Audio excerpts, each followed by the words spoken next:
Ipinamalas ng mga tauhan ng Ifugao PNP ang diwa ng bayanihan at serbisyong may puso matapos silang magsagawa ng pagtutulong-tulong sa paglilinis ng mga gumuhong lupa na naipon sa likod ng isang paaralan sa lalawigan. Magbabalita dyan si Patrolwoman Lizelle Digman.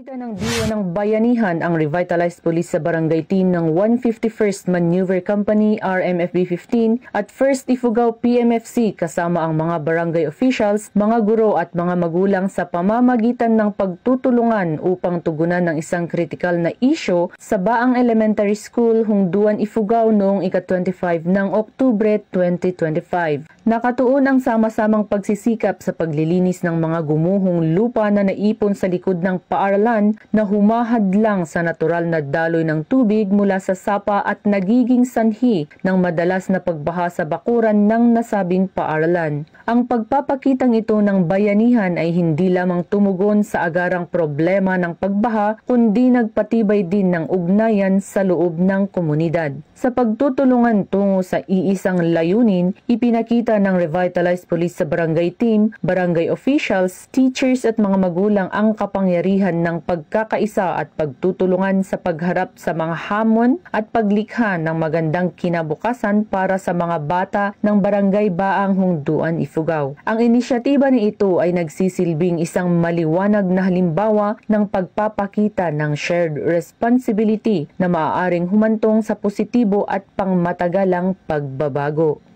Mula dito sa rehiyon ng Cordillera, ako ang inyong PNN correspondent, Patrolwoman Digman, alagad ng batas, taga-taguyod ng Balitang Pulis.